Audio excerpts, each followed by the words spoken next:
I'm your host, as always, Daniel Levy, your co-host, Shaq. We're going to be breaking down UFC Vegas 50 because Thiago Santos is taking on Magomed Ankalaev in the main event. Two light heavyweights with a lot to prove. I mean, Thiago Santos, we're talking about a guy who he's fought the last three light heavyweight champions. He knocked down the current champion, Glover Teixeira. He knocked out the former champion, Jan Blachowicz, and he went to a split decision with John Jones. But Magomed Ankalaev on the other side, a lot of people are saying this kid is the future of the division. And if that's really the case, then his minus 500 price tag should be justified Saturday night, Shaq. Yeah, I mean, Ankalaev, I always had high expectations of this guy since he was making his debut. I know he let everyone down against Paul Craig in that fight, but he's redeemed himself since. I mean, dominating his fights for the most part. Even when he faced adversity against Krylov, he went and got his job done there as well. And Magomed Santos, we already know the deal, man. This is one of the KO kings of the UFC. I mean, we some of the most vicious knockouts. I know you remember that one against Steve Boss back in the day. Holy That's shit, one of my man. favorite ones of all time. But yeah, man, my head is a vicious knockout artist. Hasn't necessarily been the most exciting lately, but I mean he owes us one. That Johnny Walker fight, he knows he owes all the fans one, and I think we're gonna see the best Maheda on Saturday. Yeah, I mean, this is a guy we've seen knock people out with head kicks. We've seen him knock people out with body kicks, with punches, the whole ordeal. One of the most decorated knockout artists at this point in the history of the sport. So it's always exciting when you see him at the top of his game. And with Magomed Ankalaev, I mean, since he came into the UFC, people have been saying, like, dude, this guy could be a future champion. And I'm very curious to see if that's actually the case, because one thing I've been talking about, Shaq, is that, like, when John Jones was the champion, look, obviously he was ahead of his time, but one thing that he really brought to the table, and that's not to discredit his amazing technique and his fight IQ, is that he had such a big size advantage over all those guys he fought. He'd have like 10-inch reach advantages. He'd had like 4-inch height advantages. These guys coming up now, like the Magomed Ankalaevs, like even Dominic Reyes. Now, I know Dominic Reyes now might be damaged goods, but at the time he was young, undefeated, confident going in there. And I just wish that John Jones was around to fight the Ankalaevs, to fight the Jamal Hills. And unfortunately that's not going to happen. But Glover Teixeira's been doing his thing. We got Yuri Prohaska in the wings. I think light heavyweight is looking pretty damn promising these days. Yeah, 100%, man. I mean, ever since John, had his issues. I mean, the division's kind of been on fire, man. So yeah. Yes, sir. All right. So listen, we're gonna break down the whole card, start to finish. But before we do, we had to talk about something else. So Shaq, I know you had something you wanted to get off your chest. So let's just get down to it, man. Oh, okay. Right now. Yeah. Yeah. I mean, look, guys, this is gonna be, you know, uh, my last show for a little while. Just got some personal life things going on, and it's nothing too major. But sometimes you gotta, fix things in your personal life to just live a better life mentally, man. Mentally, physically, and all that good stuff. So it's gonna be my last show for a while. Gotta take care of some things, and I'll be back, man. A better person overall. So you know. Yeah, and I have no doubts about it. And guys, I want everybody to understand. Shaq and I, we ain't here beefing. We're in the same room right now. Shaq. Before we did a podcast, we were friends first, we were friends during, or we're going to be friends after. And Shaq's always got my support, no matter what he does. And I remember the days, in 2017 when you first joined the show, and we were hovering around the computer with no microphone and just talking about our passion of the game. So to see what we've created up until this point, it's been pretty amazing. So I want you guys to show Shaq nothing but love. I want the hashtag thank you Shaq trending. And I know a lot of people are going to be messaging me, oh, what am I going to do? Are you going to replace Shaq? I know people are going to be like, oh, let me be your new co-host. And guys, I don't think that Shaq is replaceable. I think Shaq is one of one. I think that not only do we have our chemistry, not only do I love this guy like a brother, but I feel like he's got a level of understanding of the fight game that most people don't. And I don't think Shaq can be replaced. So what I plan on doing going forward is, having some solid guests, doing some solo shows, and the show must go on. And when Shaq's ready to come back, the door is always open for Shaq. So man, we support him to the fullest degree because there's things bigger than just a podcast and talking about fights. And life is the most important. So Shaq, you got all my support, man. And let's one last ride, the two of us together for the foreseeable future. So let's break down this whole card, start to finish, my man. Because first up in the 205-pound division, we got a banger. We got Tafon and Chukwi. He's 6-1, taking on Azamat Murzakanov, who is 10-0. And currently they got Azamat Murzakanov, who's minus 190, taking on Tafon and Chukwi, who is plus 165. So Shaq, I know many people have heard me say on record that I don't fade people from the country of Russia, and I don't fade people from the continent of Africa. Well, here we got Russia versus Africa. A lot of pride on the line, a lot of skills on the line too. And the way these two fights, there's a chance they stand and bang until one man falls. So how you kind of see this one going out? I mean, when this fight got announced, I was excited because Azamat, we know what he's done. I mean, we know what he did to Andre Muniz, a top 15 guy back in the day. We know what he did to Jan Kudalaba as well. And Tafon's one of the, in my opinion, at least one of the, it's still green, but, I think his ceiling's high. I think he can be a ranked guy at 205 down the line. I mean, this is a showdown. Look, I like Tafon. I think he's got a bright future, but I think you gotta say Azamat's a little farther ahead, just slightly a little more of a smarter fighter, a little more comfortable in there.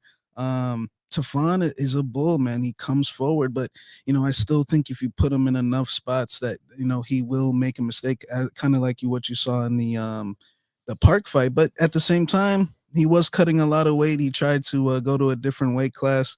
It didn't work out the best.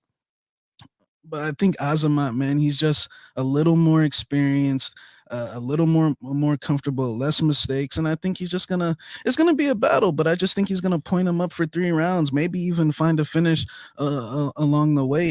Tafon, he kind of does leave himself open, a little predictable. So I'm gonna go with Azamat to get the win here, man. Yeah, this is a tough one for me because there's a lot of interesting dynamics to the table. Firstly, obviously, if you watch that Jong Young Park fight, I get the red flags there, but you also got to take into consideration that Tafon and Chukwi is 6-1 as a pro, only 27 years old.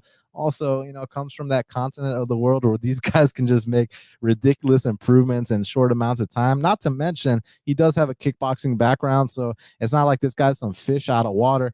I kind of view the dynamic of this matchup where, Tafon might be kind of the more slower, methodical guy, and he's the bigger guy too. And Azamat, he might be on the smaller side, but in return, he's going to be the faster guy, and might have a little bit more takedown upside. So I wouldn't completely count out Tafon and Chukwi. You can never count out the African power, especially with Azamat, who's going to come out here and get in his face and possibly give him the opportunities for those counters. But at the end of the day, I do agree with you. I slightly edge Azamat because of the experience and because I do think he's got other options in case he starts getting clipped on, certain things, but Tafon's got dangerous counters. I mean, we've seen Tafon knock out plenty of dudes, man. So, but at the end of the day, I'm gonna slightly lean with Azamat to edge it out. It's just, putting money against Tafon can sometimes, the guy can give you a sweat, but the pick is going to be Azamat here. Now, next up in the bantamweight division, we got a matchup between Guido Canetti, Argentina's Guido Canetti. He's 8-6, taking on Chris Moutinho, who is 9-5.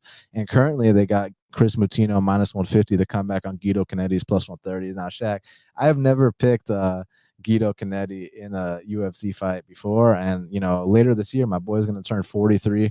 Now, the thing with Chris Moutinho is, look, all due respect, the ass whooping he took against O'Malley, and he didn't look for a way out. So he's got the heart, that's for sure.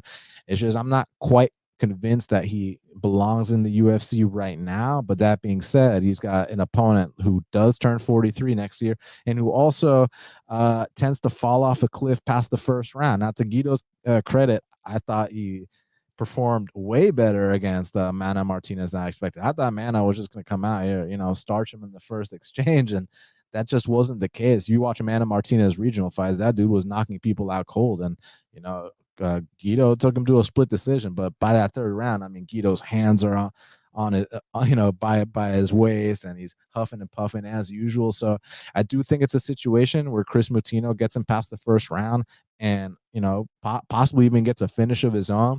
But moving forward, I will be looking to fade a guy like Chris Moutinho. It's just this specific matchup. I think, hey, you stepped up against O'Malley on a week notice, man, when Smolka pulled out. Like, let's give you this 43-year-old. Let's let you get your one UFC win. So I'm gonna go Chris Moutinho. Yeah, I mean, Canetti, I think when he fights those mid-level guys, he usually gets blown out the water, like Kyung Ho Kang, Shido Vera at the time, those type of guys. But when he fights like a little lesser guy, like bottom level guys like Martinez and you remember the Diego Rivas fight back in the day. I mean, Hugo Viana. I mean, he can have a little success with that left kick. But yeah, man. I mean, he's 43 years old. He gasses out.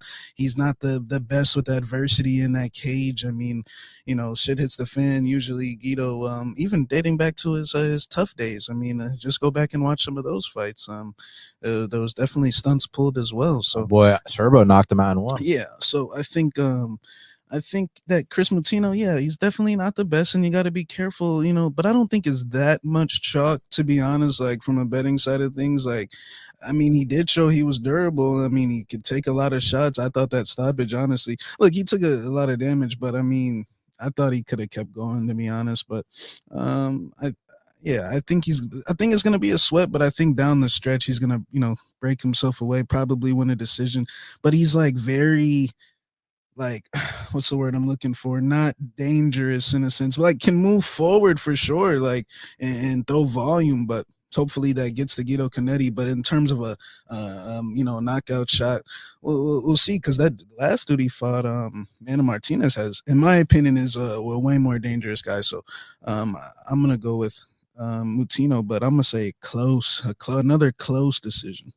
Now, next up in the middleweight division, we got a matchup between Cody Brundage, he's 6-2, taking on Dalcha champion Lungiambula, who is 11-3. And currently, they got Dalcha Lungiambula -130. The comeback on Cody Brundage is +110. Now, I do understand why people are taking the underdog shot on Cody Brundage. He does have that D2 wrestling background from Newberry.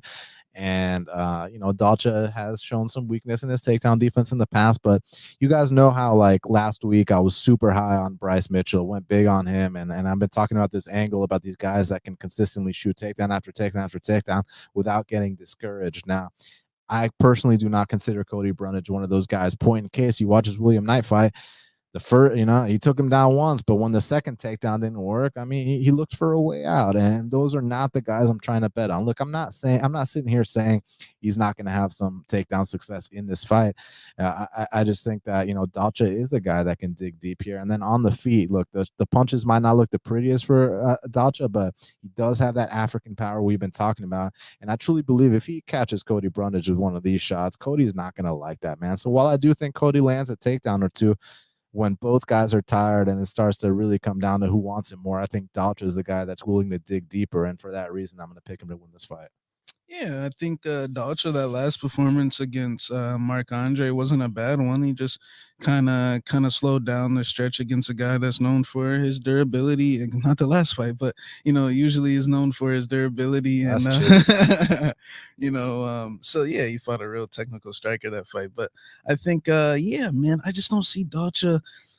I get it. He's a little sloppy, and kind of has to fight to conserve his energy a little bit because he is a big muscle guy. But Cody Brundage, man, from what I've seen, is just when things hit the fan that he usually doesn't answer the bell, man. I think you put him in that a couple of those bad spots, kind of like Misha Serkinov, he might look to go out, man. So look, he is a big guy, he is talented, he does train at a good gym. I've been hearing he's training with Jacoby and Lionheart Smith and these guys. So maybe one of these days he does man up, and maybe one of these days he does answer the bell. But I gotta go with Dalcha as of right now. I just think that when this fight gets in that dirty stage, and when both guys are sweaty, that Dalcha is gonna prevail through. So he's gonna be my winner in this one. Now, next up in the flyweight division, we got a matchup between Sabina Mazzo, she's 9-3, taking on Miranda Maverick, who is 9-4. And currently they got Miranda Maverick minus 300, or it depends where you look. I see some minus 400s, I see some minus 350s. The comeback on Sabina Mazzo is plus 260. So Shaq, both these ladies' backs are up against the wall. Sabina Mazzo, I think we know what her best weapon is. She loves to go with that pitter patter to the head kick, and Miranda Maverick a little bit more well rounded here, but both these ladies desperately need a win. So who you got to win this fight, and do you agree with Miranda being priced where she is? Yeah, look, I think yeah, Sabina Mazzo, I'm not high on her at all, man. I mean, she got finished by Agapova, and then I actually bet on her when she fought Alexis Davis, and I mean, what the hell was that? I mean, she just looks, I see fear. Like kind of what I was saying with Canetti last week. I see fear. I see someone that's not comfortable in there. I see someone that's just, I don't see the effort. I mean, she's got a good high kick, but you got to throw to set that up, and she's holding back, man, in each one of these fights. So I don't think that's necessarily an issue for Miranda Maverick, but I will say from the get go, I've thought Miranda Maverick is like, to be honest, skill wise, I don't think they're that much far apart. Like if they both show up, it's just Sabina Mazzo ain't been showing up. Maverick, she lost to Blanchfield, got dominated there. Kind of shows you the levels that she's really at. The Macy Barber fight, I know a lot of people think it was a robbery, but hey, I bet on Macy Barber. She got that job done, and I just think Miranda Maverick is overrated. Like, not saying she's bad, but just not as good as people think she is. I don't think her ceiling is as good as people thinks it is, but I think she's gonna give more effort in this one than Mazzo. I wouldn't be shocked if Mazzo won a round, though. I wouldn't be shocked if, it was a close fight. But I think Maverick is going to probably scrape this one out just by Mazzo being timid and not throwing and holding back, man. So I'm going to go with Miranda Maverick to get the job done. When Mazzo came into the UFC, it kind of reminded me of what like Lipsky came into the UFC. It was like a bunch of pitter patter, and then she'd randomly knock someone out with a head kick. Whereas like with Lipsky, not much would happen, and then she'd like knock these girls out or get an armbar off her back. So I do like the opportunistic finishing, but when the head kicks aren't landing, man, it doesn't look the prettiest. Now, she does have some size for the weight class. But the thing about Miranda Maverick, and I've bet on her last 3 fights. The fight against Julian Robertson, I bet on Miranda Maverick. The fight against Macy Barber, I bet on Miranda Maverick. And then the Aaron Blanchfield fight, I bet on Aaron Blanchfield, which I think was still one of the best bets of last year. And basically, where's their confidence at, and who's going to come in here with the right approach? I would say if they keep it standing, and not saying that Miranda can't have any success, but that's where Sabina Mazzo might do her best, might be able to kindly slightly edge out the volume, maybe land one of her patented high kicks, which we haven't seen her knock anyone out with it in the UFC. I know she's been waiting to do that. And also another thing to take into consideration, both these ladies are only 24 years old. They're both kids. Their backs are up against the wall. So I expect them to come out hungry. I just kind of think that the more physical Miranda Maverick will dictate where the fight goes, and I think she will test her stand-up a little bit, but if that happens to not go her way, she can always resort to the takedown. But I do want to say this, because this is like a minus 350, minus 400 spot. Like, Miranda Maverick, I mean, like Liana Jojua, like was having moments on the feet with her, like the Julian Robertson fight. Like, I know Julian's a black belt, but like, Julian took her back for large portions of that fight. The Macy Barber fight got off to a really strong start, and guys, I bet Maverick in that fight, but the reality of what happened is she slowed down as the fight progressed. So you got to take these things into consideration when you're laying a price like that. But look, I still think she gets it done. I still think she's slightly more physical and has more paths to victory. So I'm going to pick her for that reason. I just personally am not interested in laying that kind of price on Miranda Maverick. Now, next up in the featherweight division, we got a matchup between Damon the Leech Jackson. He's 19-4, taking on Kamuela Kirk, who is 11-4. And currently they got Damon Jackson minus 115. The comeback on Kamuela Kirk is minus 105. This is actually one of the toughest fights for me to call on the entire card, man, because it's like, Damon Jackson, definitely a grizzled vet, black belt in jiu-jitsu, also training out of Fortis MMA. This is the last fight on Damon Jackson's contract, so we don't know if he's looking to re-sign or if he's looking to, move on to other things in his life. I mean, you got to take into consideration this is going to be his 25th pro fight, and if his head's not into it anymore, there's nothing wrong with that. He had a good run. He got to win a couple fights in the UFC. I mean, I know you remember his first UFC run, the Honey Jason fight and all those other fights he had, that didn't go his way. But, man, he gritted his teeth, went back to that PFL scene, even took a brutal loss there and still rose up. So I always got respect for these guys that can overcome adversity. And in that Charles Rosa fight, I know you're supposed to handle Charles Rosa, and he definitely clearly won that fight. But man, Charles opened a serious cut on him. So there's just a lot of vulnerabilities that kind of sketched about with Damon Jackson. With Kamuela Kirk, you could say similar things, but one thing I like about him is, after that Billy Q fight where, he really put it on Billy Q in that first round, but then he kind of tired out. And you know what happens when you gas out against a guy like Billy Q. He will absolutely turn up on you. And that's what happened. And I thought that after a whooping like that this kid wouldn't be able to recover. But, I watched some of his regional scenes and some of his regional scene fights, and I think he got his swag back, and I really liked what I saw. Now, I know the dynamic here is, well, what happens if Damon Jackson takes him down? I don't think the fight's over there, man. And I think this is a thing where, Kamuela Kirk, is he a little bit too comfortable fighting off his back and looking for subs? He's a black belt. Does he trust his game a lot? Yeah, but I think this is that kind of fight where they can scramble back and forth. Comes down, tooth and nail, comes down to the wire. So for that reason, the line's flipped, and now Kirk is the underdog. And I think that let me just make sure he's the younger guy here. I'm pretty damn sure he is. Yeah, he's 27. Of course, he's the younger guy. Yeah, I just think the younger, hungrier guy. Look, I'm not saying it's going to be a wipeout by any means. I think it's going to be a back and forth, close fight. But I'm going to lean with the younger, hungrier guy to just kind of out hustle down the stretch. Even if cardio has been an issue in the past, I think that this is a fight where Damon doesn't push a high enough pace to bring that out of him. This is not Billy Q who's going to attempt like 300 strikes in the fight. So actually give me Kamuela Kirk to come out here and just scrape by this decision.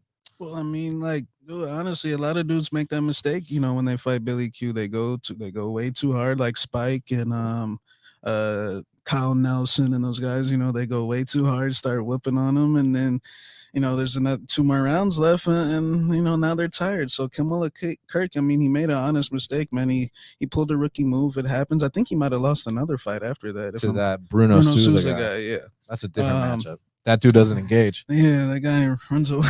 He runs away the whole time. Yeah, but look, Damon Jackson, he's a vet, but I kind of like what you said about the vulnerabilities. I think he's a liability to get dropped, and I think he's a liability to get cut or possibly leave his neck in. But look, he does have a good takedown game, and he does get takedowns in his fight. So I understand that angle with him. If you did get a better price on him, I definitely understand that angle. But man, I just think that Kamuela Kirk, that last performance against Makwan, and I know Makwan is pretty much done. Is he cut or not yet? No, he's got a fight coming up but against Grundy. Oh, I got Grundy in that one. But I think I think that was a good performance. I thought he won every round, honestly, and I thought like he had some good submission attempts off his back. Like I liked what I saw. Definitely an improvement from the Billy Q fight. Look, it's a tough one, but I'm gonna go with the underdog as well.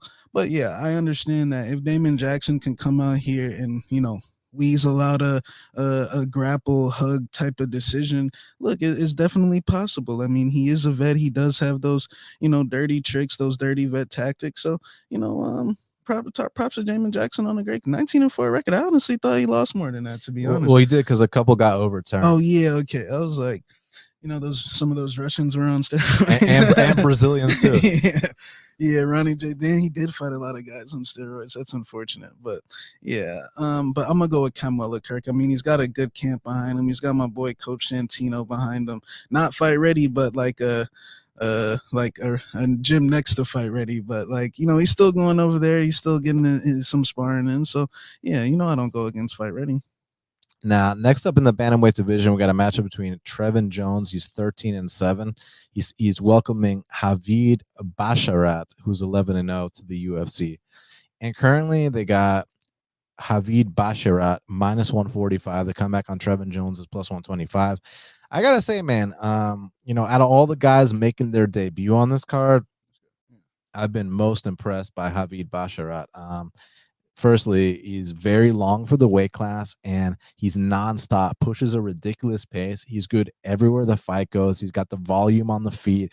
on the mat. He can take people down. His ground and pound is on point. He can scramble back up to his feet. I literally like everything I've seen from Javid Basharat. I guess the only not criticisms, but worries are, the level of competition he fought. I know it's easy to look on his record and say, oh, he beat a 16-0 guy. He beat an 11-1 guy. But you look deeper into it, that 16-0 guy, the 16-0 guy didn't fight anybody with a winning record until like his 12th fight. Like it was like one of the most padded records I've ever seen. And like not to bring this shit up, but the stuff that kid was saying before the fight, like he deserved the ass whooping that came his way, man. Like I can't vouch for him at all. With Trevin Jones, he's another guy he's truly paid his dues outside the UFC, inside the UFC. I mean, they gave him Valiev his first fight, they gave him Bautista his second fight. He knocked both those guys out, but were they flukes? Well, that's the big question. Were they flukes? Well, the thing is, most of Trevin's fights outside the UFC, he wasn't out here knocking too many people out. So there's a chance that they were kind of flukish, and I don't want to discredit them. He's still the guy that went out there and knocked out two very tough fighters that you don't often see get knocked out. So you got to give him credit. But I think that now we're starting to get back to reality, and I just think that Javid, basically, my only worry about Javid is he fights with his hands down a little bit. He might have a little tall man defense. So that's the only thing I'm worried about. Trevin can crack. But if we're talking about minute by minute, second by second, I mean, Javid's going to be winning the minutes of this fight, period, point blank. It's just about, listen, man, don't get caught. Don't do something fucking stupid and you're going to win this fight. So I think this is Javid's fight to come out here and show people that he's actually someone to reckon with in the bantamweight division. And he's a bright prospect. So I like Javid Basharat to come out here and win this fight, Shaq. Yeah, man, Trevin, I mean, he came into the UFC better than anyone. I mean, you knock out Timur Valiev like that after taking the whipping that he did. Not impressive, but I mean, showed a lot of heart. I mean, wow. I mean, because I consider Timur Valiev to be, right outside the top 15, if not can compete or beat some of those guys. So I think that was very impressive. And then Mario Bautista, I mean, if you actually look at the judges' scorecards, Trevin actually won the first round, and then he goes out there and knocks him out. But the last one against what's my kid, Kakramanov, like, man, like I know he had multiple opponents maybe that contributed to his performance like that, but that was bad, man. Like, because that kid's very green, Kakramanov, talented but green, and I thought Trevin, honestly, that kid tried to give Trevin chances to creep back into the fight, and Trevin just honestly was completely out of it, man. I mean, he was closing his eyes in exchanges. That's not a good thing, and honestly, I think he's lost all his momentum. This guy Basharat, man, I honestly liked what I see. Yeah, I agree. Down the line, he might run into problems with that tall man defense and maybe getting a little over aggressive. But I think honestly, some certain guys that he's going to be able to overwhelm and just kind of in a way intimidate them / bully them, and that's exactly what happened in Trevin Jones' last fight. So look, if Trevin makes a change and comes out here and lets his hands go, and he does have what I like to call hood power, I mean, maybe he does catch Basharat, but I think Basharat's going to come out here and honestly knock him out, man. I think he's going to come out and just move forward and overwhelm him and kind of just jump on him early. Yeah, next up in the flyweight division, we got a matchup between two vets at this point. JJ Aldrich, she's 10-4, taking on Jillian Robertson, who is 10-6. And currently they got Jillian Robertson minus 130. The comeback on JJ Aldrich is plus 110. Shaq, we know the dynamic of this fight. Now, when I say that, let's not, and what I mean by that is, JJ being more of, kind of a point striker, taking on Jillian, who wants to take your back and choke you out. But what I wanted to say was, JJ's a brown belt in jiu-jitsu. She's not necessarily some slouch on the map, but we've seen Jillian have so much success in that realm. I mean, how do you see this one going? I mean, is it back to what, the great Eddie Alvarez used to say about Jillian, where she can't get that early sub and she's going to break, or are we kind of past those days? Yeah, man. I mean, look, she is a good grappler, man, 100%. So probably one of the better ones in that division. So I think honestly she might be a little better than. I think she's gotten better. I mean, she's been in the UFC quite a time now. So she's growing pains, some losses, some wins, and I guess she's a vet now. JJ, solid. I mean, good left hand. I think she's solid. I mean, she beat a couple of good black belts in the like Polyana Viana. Who else has she beaten? Bring up JJ's record.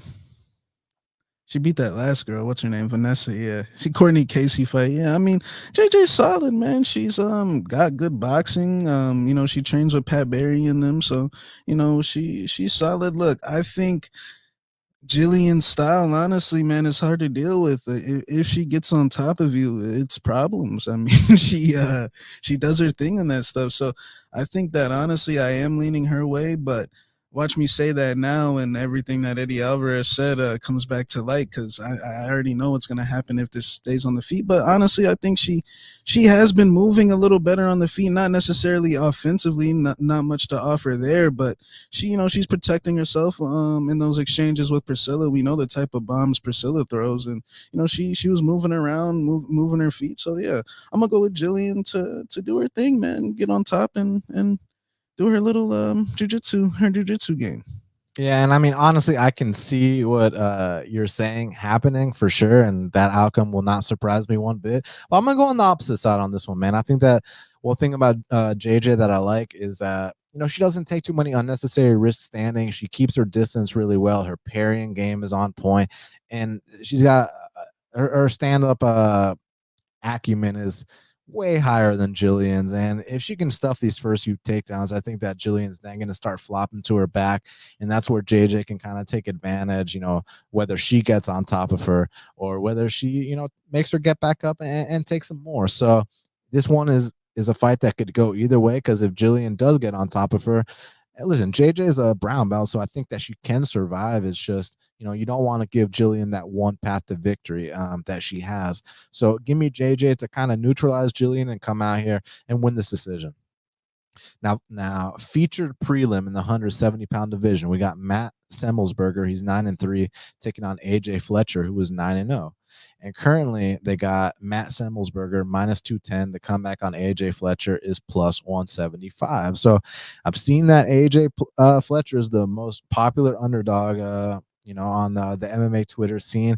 And listen, I mean, the kid's undefeated. He's definitely built like a tank. I've seen him knock people out with flying knees. I've seen him go out there mixing takedowns. He's a brown belt in jiu-jitsu. I know he's got the backing of our boy Dustin Poirier. He's from Louisiana. So, I mean, I got nothing bad to say about AJ Fletcher. Maybe the level of competition has been suspect. I mean, not maybe, it has been suspect.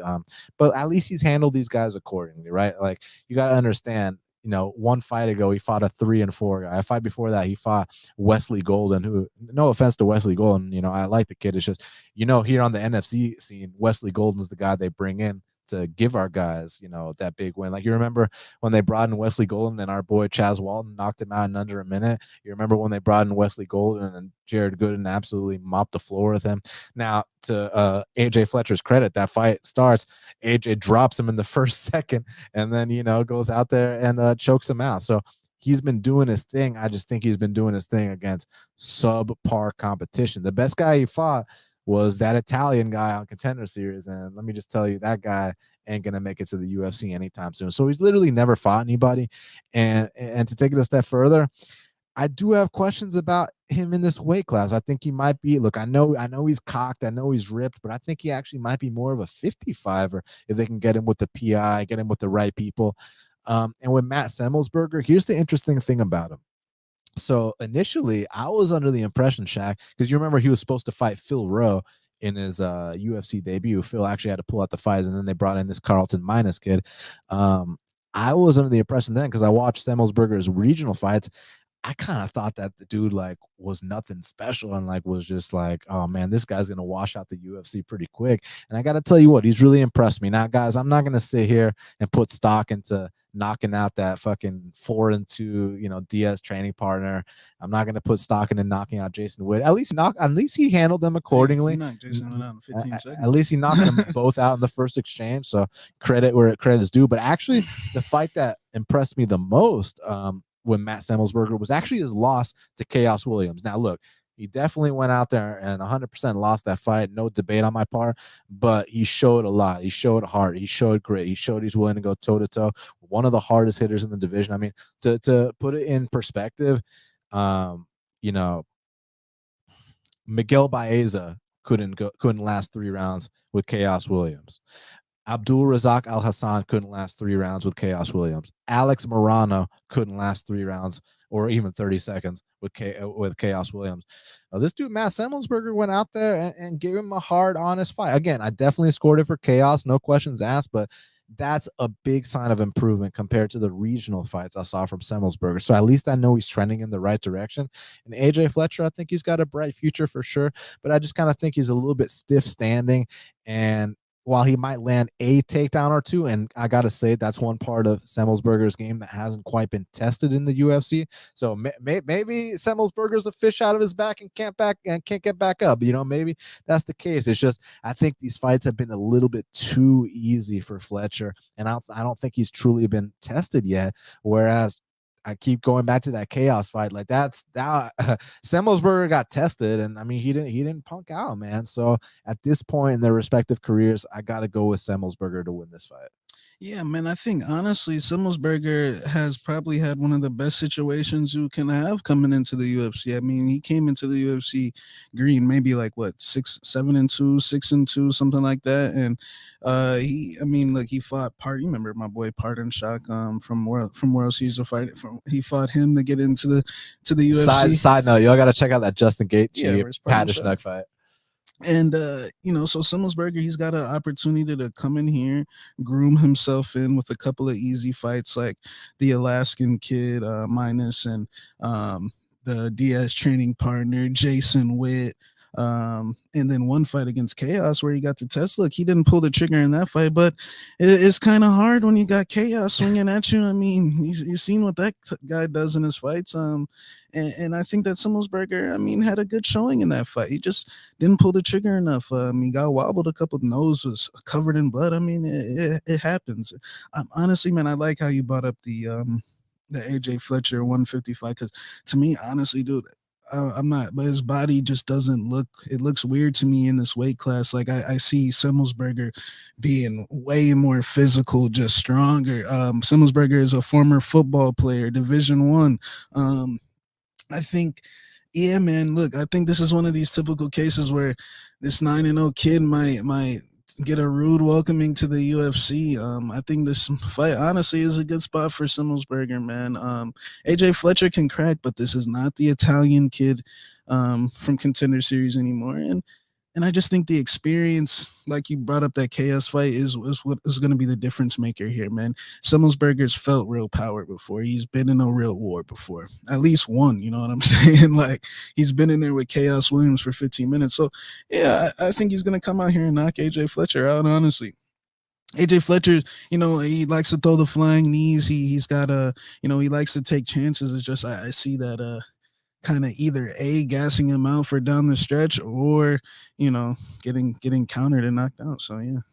Hey, before we talk about this main card, because Bruno Blindado Silva is taking on Alex Pereira, first fight of the main card. Everybody do us a huge favor. All 90 to 100 of y'all watching right now, smash that like button for us. And if you're not subscribed to the channel, do us a huge favor and hit that subscribe button. We truly appreciate it, guys. Thank you very much. So kicking off the main card, we got an 185-pound matchup between Bruno Blindado Silva. He's 22-6, taking on Alex Pereira, who is 4-1. But don't let the 4-1 fool you, because this guy, has an extensive kickboxing background. Now, currently they got Alex Pereira -190. The comeback on Bruno Blindado is +165. So here's the thing about this fight, man. So obviously, I mean, when you talk about the kickboxing pedigree of a guy like Alex Pereira, I mean, knocked out Israel Adesanya, beat Israel Adesanya by decision, knocked out Dustin Jacoby. I mean, glory champ. I mean, this guy, I mean, if these two were in the glory ring with the, is it 12-ounce gloves, 10-ounce gloves? Someone let us know in the comments. You get my point. If this was in the glory ring, I think Alex Pereira absolutely mops the floor with Bruno. But this is an MMA fight, man. And MMA is completely different. Even in the striking realm, the distance is different. The gloves are different. Everything's different. The threat of the takedown is there.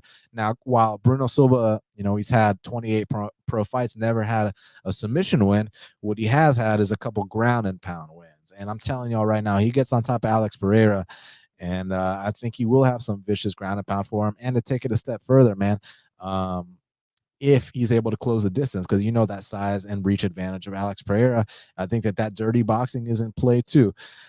So to me, I actually took Bruno Silva here at plus 170 odds, and I understand why people might think that's stupid. I mean, look, again, if Bruno Silva wants to have a distance kickboxing match with Alex Pereira, then he deserves to get knocked out, and I deserve to lose this bet. But I just don't see a guy with 28 pro fights. We're talking about a guy who went to Russia and knocked out Alexander Shlemenko, knocked out Artem Frolov, comes to the UFC, knocks out every single person he's fought.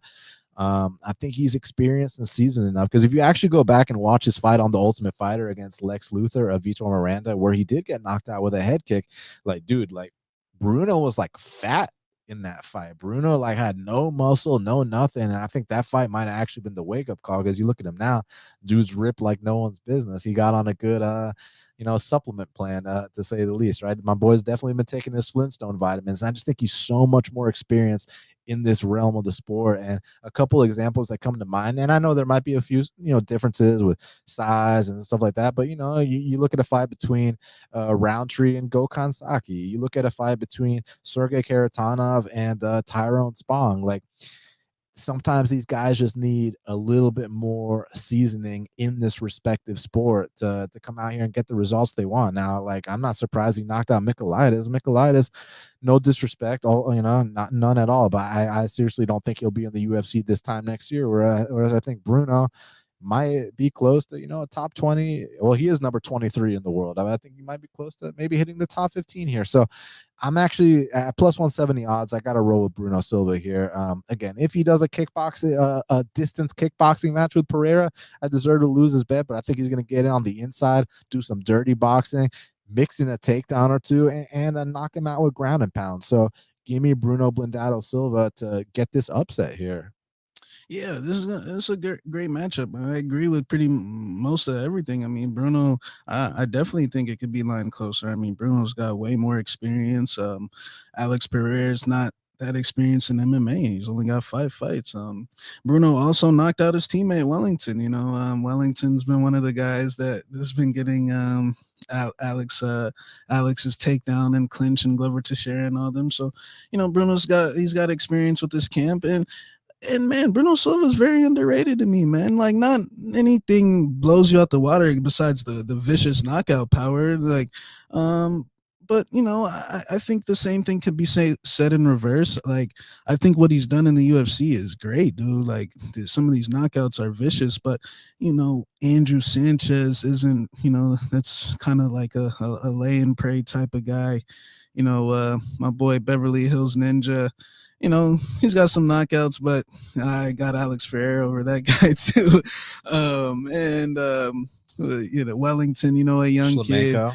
kid, Shlemenko, 40 years old. I think Alex Pereira is one of these guys where, if he doesn't go to his back, if you get caught out in space with this guy for even a minute at a time, it's problems. I mean, just ask Dustin Jacoby and ask Israel Adesanya. I think, look, if Bruno gets on top of him, that ground and pound is some of the best in the middleweight division, 100%. I mean, I've seen him knock guys out with that ground and pound at least 3 or 4 times, and Alex is definitely going to be in trouble. And one thing I don't like with Alex is I don't like all this Adesanya talk, man. Bro, you only got 1 fight. Bro, Adesanya, bro, you got to – I mean, I do think if he won, they try to fast-track him, but, bro, you got to knock this guy out first before you can even speak Adesanya's name, Don't be saying all this stuff that Adesanya's scared of you and all this stuff.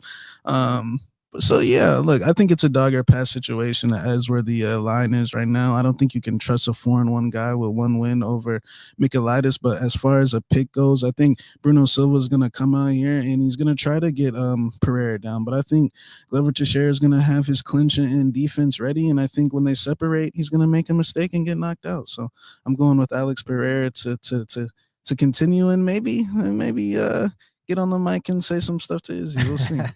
Now, next up in the lightweight division, we got a matchup between Drew Dober, he's 23-11, taking on Terrence McKinney, who's 12-3.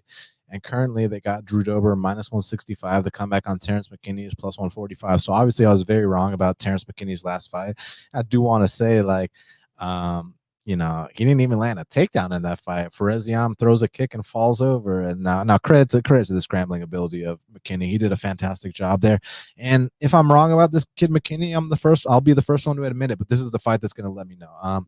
Listen, Drew Dober, grizzled vet of the sport. But one issue he's had is, that takedown defense. Now he's gotten a lot better about scrambling up to his feet. It's just guys on a certain level will be able to tap him out. Now, I did see him escape an Islam Makhachev armbar and end up on top at the end of the first round. So I know he's got something. I know he can get back to his feet. It's just now we got to find out truly how good Terrence McKinney is. And again, as of right now, what I think, based off what I've seen, if this goes past the first round, I do think the odds increase dramatically towards Drew Dober's favor, but I could be dead wrong on that. Maybe McKinney's a new man at 55. Maybe I was just wrong about him, and I got no issues admitting if I was wrong or not. All I got to say is this is the fight that's going to let me know that. So what I think happens is I think Terrence probably takes him down in that first round, but if Dober can survive and get to the second and third, that's where I think Dober can kind of start to take over. So I'm going to go with Dober to win this fight. But my gut's been telling me all week it's a trap. So I'm actually going to stay away. I just want to sit back, watch this fight, see what happens, and it'll give me a good assessment of where both guys are in their respective careers. But I'll take Dober late. Yeah, this is one of the tougher ones for me, honestly, man. Look, I like Dober. Been a fan. I love his fighting style. He comes out to fight every single time. Very positive guy as well. I mean, I don't think is really too much negative in these last two losses. The Islam fight, I mean, that was expected. And okay, the Brad Riddell fight, he got out grappled by, a striker at 100%. And Dober, that's something he's always struggled with, is that side. This is a tough one because momentum is a strong thing in this sport, and McKinney is hot right now. I mean, McKinney he's got nothing to lose, and that can be a dangerous man. And he's got tools, man. He's strong. He's got power. He's fast. I heard he was ranked in college wrestling as well. So, Terrence McKinney, he might be a complete package, man. He's experienced. He's already took some L's, so maybe I was wrong about this guy as well. This is tough because I do think that Drew Dober is known for his stand-up, but man, I do think Terrence McKinney might have the power to kind of put him in his place a little bit. I mean, he's been knocking guys out in quick time. Drew Dober has knocked guys out in quick time as well. I'll go the opposite side just to pick the underdog. But yeah, man, I wouldn't shock me if Drew, taught this kid a vet lesson. I just think he lost. I don't think there was two major mistakes besides that he's just not that good at grappling. I don't see Terrence. I see these two actually slugging in the middle for some reason. I think they're gonna fight men in there, and they're gonna settle and see who's got the bigger knockout power. So, but I'm gonna go with Terrence. I think he's too high right now. Now, next up in the light heavyweight division, we got a match between Khalil Rountree, who's 9-5, taking on Carl Roberson, who was 9-4. And currently, they got Carl Roberson -125. The comeback on Khalil Rountree is +105.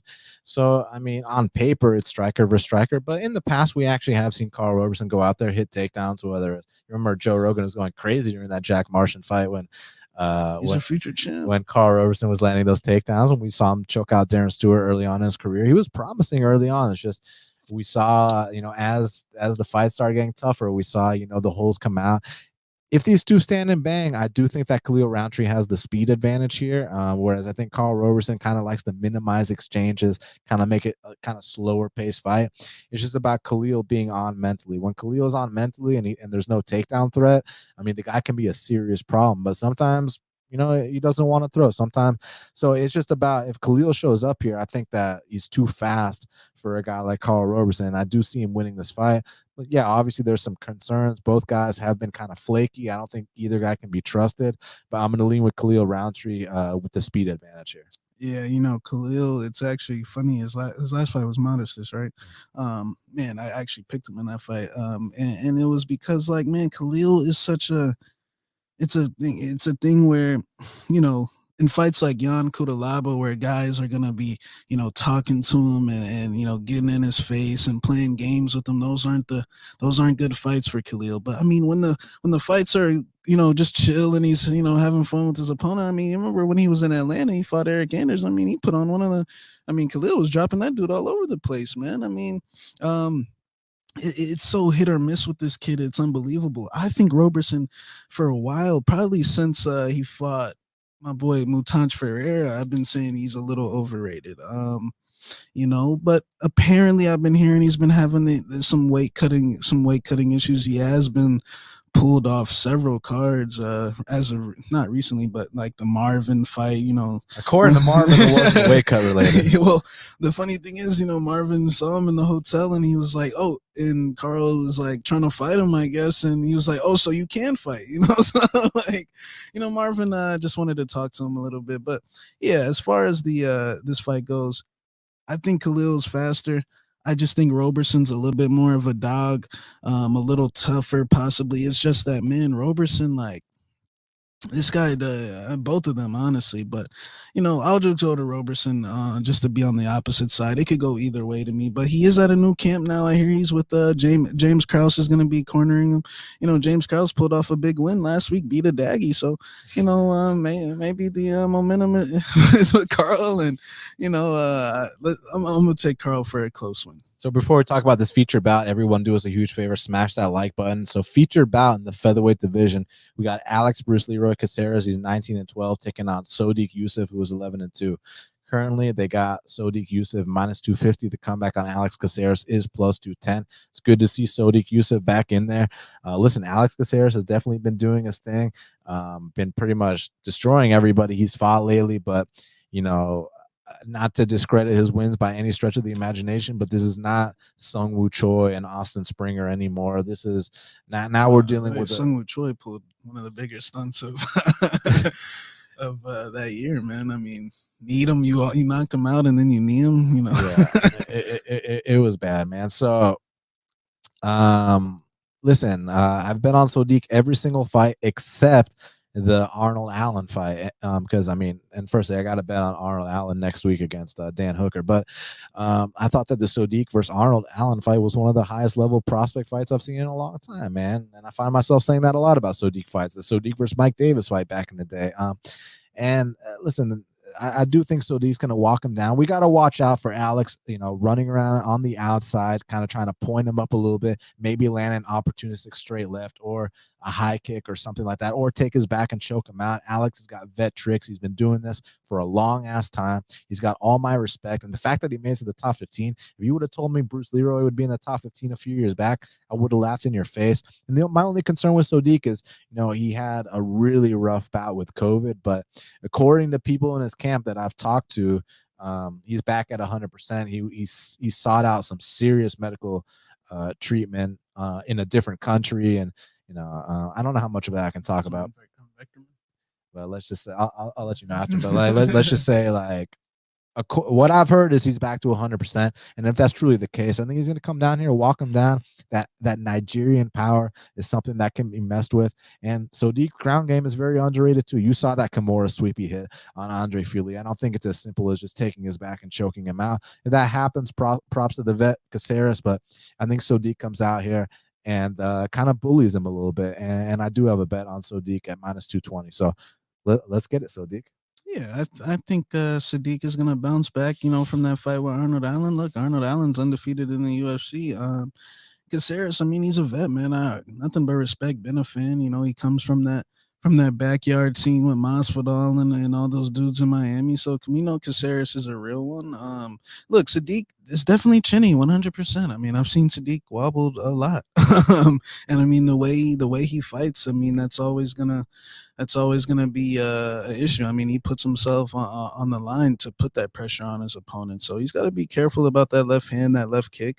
Alex Caceres has dropped a lot of people, but can Alex take his shots? I've seen Alex also as well hurt several times, and against lesser guys. We're talking about guys like Martin Bravo. We're talking about guys like who did he what was his last loss? He just got rocked his last fight. So, there was one I had in my mind though that he lost. like it was bad too. Oh yeah, Wayne Guan. Man, what happened to that guy? Cron Gracie too. Wayne Guan retired. Yeah, But this ain't Chase Hooper and Steve Peterson. Yeah, and Kevin look, Kroom. he's been fighting, easy guys that, I not expect, but he's better than those guys. I think Yusuff is just too physical, a guy that puts pressure on you. I mean, if that fight with Arnold Allen had 2 more rounds, I don't know if Arnold could have kept going. I mean, a hand was severely compromised. I mean, he was huffing and puffing. I think Sadiq had a good showing. It just, got caught with the head kick one time, I believe, and dropped with the left. So I think he'll bounce back.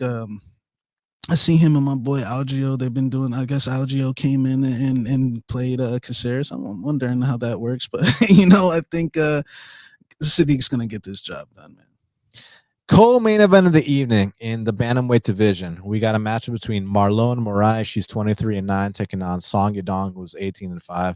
And currently they got Song Yadong -250. The comeback on Marlon Moraes is +210.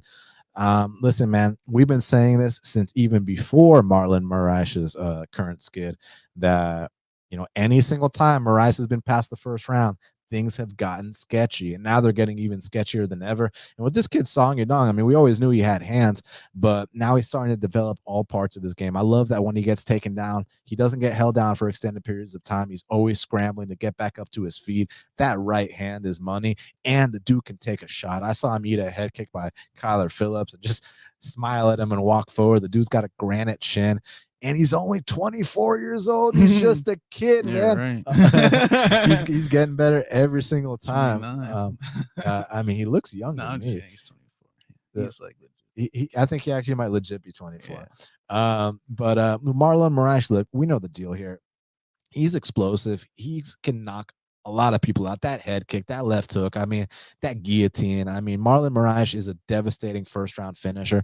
The only issue is there's always been those cardio concerns when fights go past round 1, but now there's a durability concern. And there were durability concerns coming into the UFC because he had some knockout losses outside, but we thought maybe he patched up a couple things. But now he's been knocked out in 4 of his last 5, and this is a setup fight for Song Yadong to get back on track. I think that Marlon Moraes did this camp in Tiger Muay Thai, training with Peter Yan, and good for him. He probably got some great looks there, but I think it's desperation. I also heard he had to take 11 days off training, dealing with a bad COVID situation. So look, if he comes out here and he knocks out, Yadong in the first round or submits him, then props to him. But I don't see that happening, and I think that the difference here is that when it's time for Song to land his shots, I don't think Moraes is gonna. I don't think he's gonna like it. I don't think he's gonna react well, and that's where I think the fight's gonna be taken out of him. So give me Song Yadong to come out here and knock out Marlon Moraes, and I also took Song Yadong straight in the spot. Yeah, I think Marlon Moraes, honestly, he like I've been saying it since before the Henry Cejudo fight that I think that this guy hasn't really been pushed. I mean, he just came out and knocked Sterling out, less than a minute and some change. Jimmy Rivera about less than a minute. How long was the Sterling fight? 1:07. Yeah. So I think once he fought Henry, I mean, it was just logical that you had to take Henry because Henry's a dog. We know Henry's going to push in the late rounds. We know Henry Cejudo ain't getting finished. And I think that's pretty much the game plan for Song here. I mean, you know what to do. You know that, look, Marlon Moraes, when things hit the fan, he doesn't respond the best. Even the one fight that he won against Jose Aldo, which I actually thought he won, but I know a lot of people think that he didn't. I mean, it just hasn't been the same since. And I think it's just kind of similar to Edson Barboza from last week, and they're actually both teammates. But look at those frames, man! So muscular, so ripped up. I mean, you look at him and you're like, man, how is this guy struggling like this? And it's just that type of frame. They gas out so quick. Look at the fight versus Merab. I mean, he's got Merab all on ice skates. I mean, all over the place, a couple shots away from getting finished, and he's so out of control. He can't realize to just take a step back and you'll probably land one head kick and this guy will probably be unconscious, but he's just swinging shots and just out of control. And then he gasses himself out and has nothing left. And that's happened how many times in a row now? Even Rob Font, was and I've actually been cashing against Moraes. So, I bet on Rob Font, bet on Cejudo. So yeah, man, I think that Yadong. One thing I like about the Yadong, he hasn't been dropped. I mean, somebody else can show me something else, but like he hasn't been dropped in the Not in UFC. the UFC. He hasn't been dropped in the maybe that Russian that he fought when he was a kid, but he hasn't been dropped in the UFC. I seen him eat full shin on forehead and not be phased at all by Kyler Phillips. So if Marlon Moraes does happen to land a shin, on his head, I think that he can eat it. And one thing I like about Song, he's tough. He's got a lot of heart. He's been in wars. Like he definitely had a couple of iffy performances like Cody Stamen and Kyler Phillips, but he was young and he had some growing pains. But look at that fight against Marlon Vera, the heart that he displayed. I mean, Vera was going to the body in the late rounds, and Song Yadong had to hold on and to get this win, and that's exactly what he did. So I think he's shown signs along the way. That last performance was the best he ever looked against Ars, and I think he's going to come out here and probably knock Marlon out. But even if it goes longer, I mean, Marlon's not exactly known for winning late rounds, so I'm gonna go with Song Yadong as well. And I just want to make one comment about the Aldo fight. Yeah, I'm not going to dispute the decision, but what I will say is this: Aldo literally was so cocky in that fight. He was smiling the entire time, walking down Moraes. He didn't respect him at all. That actually Aldo did some uncharacteristic stuff, was lunging in the shots, and actually gave up a takedown that might have cost him the fight there. But like Aldo, did not respect him at all. And he, like I said, he was smiling Marlon the entire used to get time. knocked out at No Vunyao. Yeah, so that was really about Aldo. A little bit more composure from Aldo, and he wins that fight. He just got a little cocky and carried away. So yeah, I'm going Yadong as well. So we're going to talk about the main event here, but before we do that, I got to give a shout out to our sponsor, PrizePicks. And now is a good time to spark up that blunt. So everybody do us a huge favor and smash that like button. We truly appreciate all you guys being here for us. It means the world. So guys, PrizePicks, in my opinion, is the simplest and easiest way to make money on daily fantasy sports. And all our listeners, you guys will receive an 100% instant deposit match up to $100 using our code BATTLE. And they're the simplest fantasy game on the market. You pick 2 to 5 players from any sport, and you can win up to 10 times on any entry. And again, you don't have to deal with you versus thousands of stats nerds who, they got these optimizers and all. You don't got to worry about any of that shit. It's just you see a projection you disagree with, you hammer it. The over-under on significant strikes for Sergey Spivak last week was 34. I mean, he took him down one time and the fight was over shortly after. He didn't even need 34 strikes to get that guy Hardy out of there. So when you see these grapplers and they overinflate, yeah, and they overinflate their over-unders on significant strikes, you smash those spots. So if the Jillian Robertson number is kind of off this week, take full advantage. So guys, use our code BATTLE for PrizePicks. Download the app or go to the website, and yeah, let's get this money, because PrizePicks is the easiest way, in my opinion, to make money on daily fantasy sports. Now, main event of the evening in the light heavyweight division, we got Thiago Santos. He's 22-9, taking on Magomed Ankalaev, who is 16-1. And currently, they got Magomed Ankalaev minus 550, so minus 800 in other spots. The comeback on Thiago Santos is plus 425. So, like I said at the beginning of the show, I mean, Thiago Santos is a guy that he's fought the last 3 light heavyweight champions. He knocked down Glover Teixeira. He knocked out Jan Blachowicz, and he went to a split decision with John Jones. So that's right there pretty fucking badass. Not to mention, he's got some of the most knockouts in the history of the sport. We've seen body kicks, we've seen head kicks, we've seen punches, we've seen it all. Thiago Santos, when he's on his game, he's a motherfucker. I just feel like he was the first guy to beat Elias Theodorou. That was a great. Somehow Elias survives. Yeah, when Thiago's on his game, he's as dangerous as anybody. The thing is, I feel like since he had the John Jones fight, not only was it a letdown not winning that fight, but his knees have completely fallen apart, and you've seen a lot of lackluster performances. The Rakic fight, the Johnny Walker fight. I even said after the Johnny Walker fight, make sure y'all fade both those guys their next fights.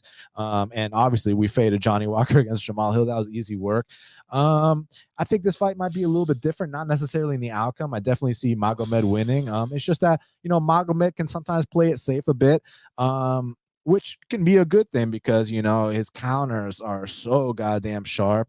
But there are questions about if he gets pushed later, not that he's not out here running his miles, but we have seen him slow down maybe a little bit here and there. We don't know what happens when he truly gets cracked. So, and Thiago Santos can, one big body kick, one big head kick, the right punch lands, and he can have success against anyone. But at the end of the day, I think Magomed Ankalaev is trending upwards. I think that he will get a title shot at some point, and I think that the new era of light heavyweights are emerging. The Yuri Prohaskas, the Jamal Hills, the Magomed Ankalaevs. Yeah, so guys like that are going to be the future of the division, and it just bums me out that John Jones isn't the champ anymore. Because, like I said at the beginning of the show, when John Jones was champ, he'd have like a 10-inch reach advantage over these guys. He'd Rockets too. He'd fucking be 5 inches taller than all these guys. Now these up and coming light heavyweights can match the athleticism, the size, and now it's all about the skill. So that's why I'm bummed out Jones isn't in the division anymore. And that's not to discredit the amazing champion, Glover Teixeira. So you're saying that John had it easy, is what you're saying. I mean, listen, he beat everyone they put in front of him. Yeah. But that's why now that the sport's evolved, because you got to understand, he was like champ 10 years ago. John's been fighting for how long has John been fighting pro? Like at least 15 years. I just want to see how he deals with these up and coming guys, John Jones, if he was at 205. But that being said, I think it's going to be a chess match for a little bit, actually. I don't think anybody's going to go too crazy in the early going. I think that, these guys are going to feel each other out. But at some point, I see Ankalaev, maybe landing a big counter, maybe taking him down, landing some ground and pound. We haven't seen his ground and pound since back in the day, but it is very vicious. So I'm not sure how it happens, but obviously, Ankalaev, I think he wins this fight. And I think the line, shows that. Yeah, to be honest, man, I agree with the Ankalaev might kind of play it safe sometimes, might kind of point it up sometimes, be real safe with his approach. But we have seen him explode into some KOs. Granted, it was against guys like Kudalaba. We know those are lesser than Magomed Santos, but I think these kind of guys give Magomed honestly a little more trouble, man. Like you look at the Ratchik fight, and it was. I know some people think it was close, but I thought it was a clear Ratchik win. And he just kind of wasn't. Sorry to cut you off. A fight can be close, but still have a clear winner. You know what I'm saying? It was a close fight, but it was like Ratchik, won that fight. And, he didn't pull the trigger. Then Johnny Walker, they're feinting on the outside, literally just exchanging feints, not throwing. The Glover Teixeira fight, he dropped him, and his grappling preparation, like where was I?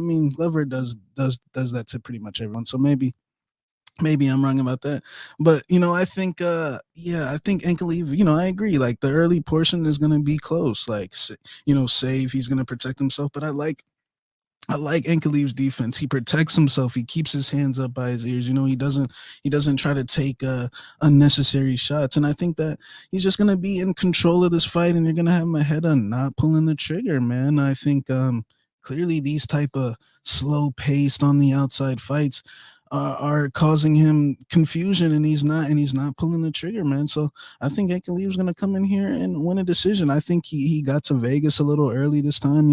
This is a main event. He's been at Extreme Couture for at least a month now, so we'll see if he looks better, and I think he's going to get the win here, man. Like you said, 205 is changing. You got Jamal Hill, Ankalaev, Ratchik, these guys are getting Jiri. These guys are getting ready to usher the Blakoviches, the Dominic Reyes's, the possibly Glover Teixeira's, out. I believe. Who else is aging 205? All those guys. You know what I'm trying to say. Yeah, so, for sure. All right, so now we got to talk about the fight to watch and the fighter to watch. So, Shaq, in your opinion, what is the fight to watch for UFC Vegas 150? My fight to watch is Dober versus Terrence McKinney. The lightweight division, once again, is the best division in the UFC, and Dober, I never miss a Drew Dober fight. Dober is like one of them dudes you can count on for some serious action. Dober comes to fight every single time. And Terrence McKinney is doing the same thing. This kid's coming out here blitzing guys and just running through them. Like, I want to see if he does this to Drew Dober, like, holy shit, like, damn, then you really got to put him in give him a top 15 fight next. Then guys like Patty Pimblett might be calling him out, instead of the other way around. So we'll see. That's my fight to watch, though. Yeah, I mean, that's a great fight to watch. For me, a fight to watch is Bruno Blindado Silva versus Alex Pereira. Name the last Bruno Blindado Silva fight that was boring. You can. I mean, this guy's a knockout artist through and through. Alex Pereira, one of the best kickboxers of all time. And I have a feeling that this fight is not, I mean, it's like minus 600 to not go the distance. So for that reason, I mean, how can you miss this fight? It's going to be guaranteed I violence. actually heard in Brazil, this is like a big fight. Like in Brazil, like everybody's gonna watch it in Brazil. Like it's like Blindado and Pereira. Like holy shit. Yeah, Brazilian bragging rights. Yeah, Bruno versus Alex is my fight to watch. Shaq, who's your fighter to watch? My fighter to watch is gonna be Sadiq Yusuff. Look, he's got to stay in this race. You know, I feel like he's kind of lost some steam. You know, that he's been out so long. This is a good opportunity for him to come out here and get a finish win over a guy like Bruce Leroy, and he needs to get back, you know, in the mix here with the Arnold Allens and the Mazvarevloyevs and the Taporias and, you know, things like that. So I'm excited to see what Yusuff has, you know, on Saturday night. We know he dishes out some of the, you know, best power at 145, very exciting fights. And you know, Bruce Leroy, man, that's a tough test. Like, I know he's got a ugly record, but he's been in the UFC for like a while, man. His 25th or 26th fight in the UFC. Like pretty much like all his fights are in the UFC besides like a couple. So yeah, man. For me, my fighter to watch is Song Yadong, man. I mean, this is a kid who came into the UFC allegedly at like 19 years old, and he's like 7-1-1 in the UFC. Fought some really tough competition, beat some really tough competition, and name-wise, this is the biggest step up in his career. And if he wants to head into the top 10, this is the kind of guy you got to beat. And Marlon Moraes is desperate for a win. He knows that his career is on the line. So I think that he's going to come out hard against Yadong. And if Yadong comes out here and knocks him out like I think he's going to do, watch out, man. This kid's going to be a problem. So Song Yadong is my fighter to watch. Well, guys, we did it. It's going down this Saturday night live at the Apex. Everyone do us a huge favor. Smash that like button. And also, guys, comment on this, like it, subscribe, share, tweet, all those kind of things help out the channel. And then also hashtag thank you, Shaq, man. You know, Shaq, you've been a huge part of the show, bro. The door is always open for you anytime. We're wishing you the best. You know, there's things bigger than just talking about fights and podcasting, but, you know, more importantly than that, you're my brother for life, and the door is always open for you. So thank you, Shaq. Oh yeah, man, no problem. And, you know, likewise as well, bro. You already know. So, you know, I appreciate everyone, man. Like I'm still gonna be I'm not disappearing on, you know, I'm still gonna be on Twitter.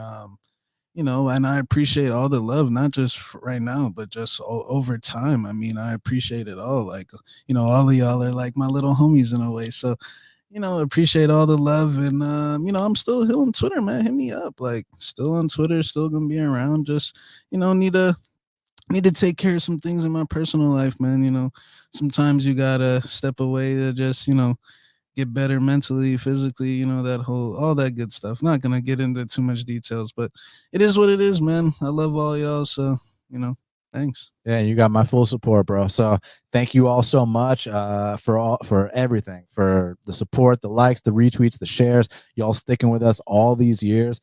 I'll be back on Tuesday night. I actually got the man with the most submission wins in middleweight history, Gerald Mearshart.